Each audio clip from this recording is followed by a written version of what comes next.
Yeah, everybody else has done it. I just wanted it to. This should have come out last week. Sorry, I did watch this movie last week, and it just took me a while to get to making this video.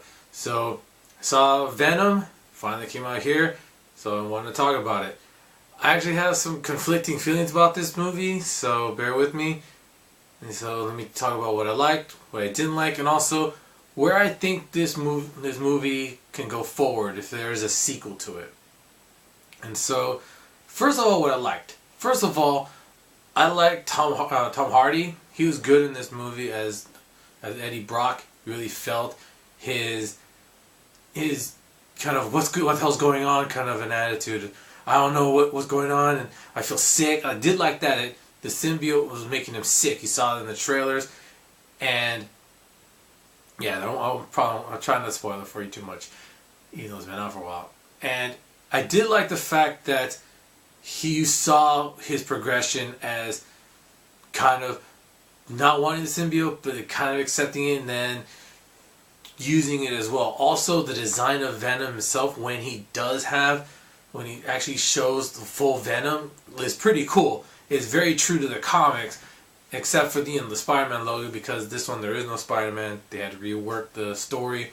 So, I did like that. Also, the first two big action sequences we have are actually pretty damn good. I gotta say, the first one though, that you see in the trailers with the motorcycle, a little choppy at times, especially with the way they're filming Eddie Brock on the cycle. I don't know, it felt kind of blurry.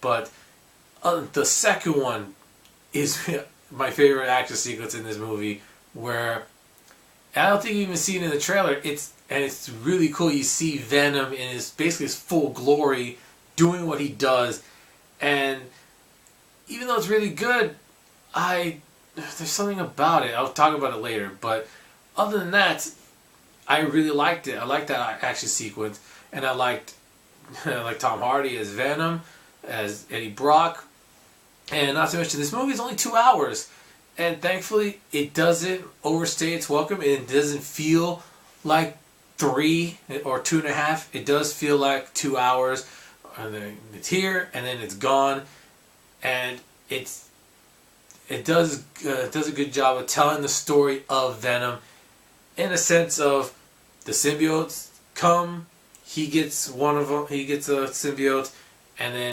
boom, there's Venom. But to what I didn't like, first of all, that last action sequence, I didn't like it.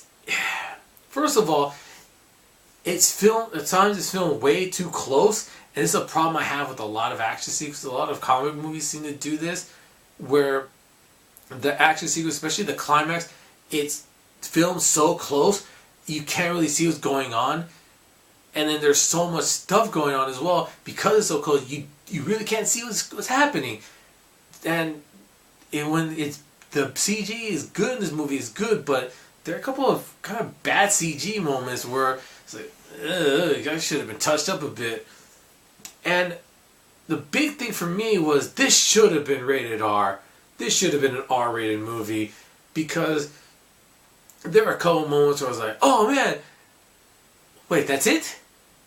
I was like, I thought something cool was going to happen, and then it doesn't, and I was like, well, that was a bit disappointing. This movie needed to be rated R, I thought.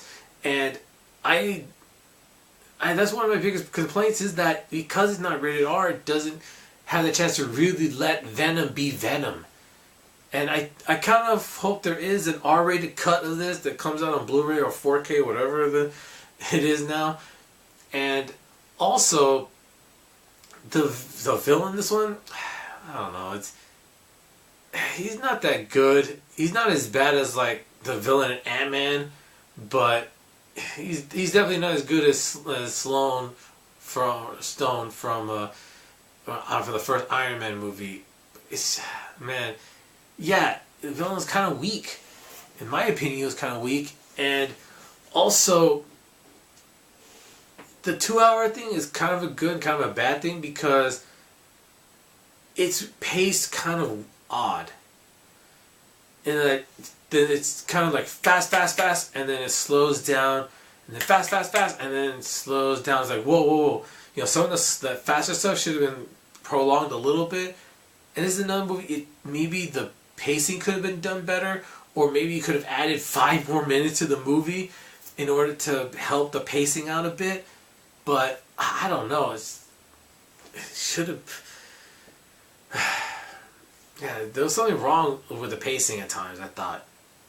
But final verdict on this is, if it comes out on Blu-ray or 4K and there's an extended cut or a director's cut, an R-rated cut, I would probably rent that one first just to see if it's something that you like.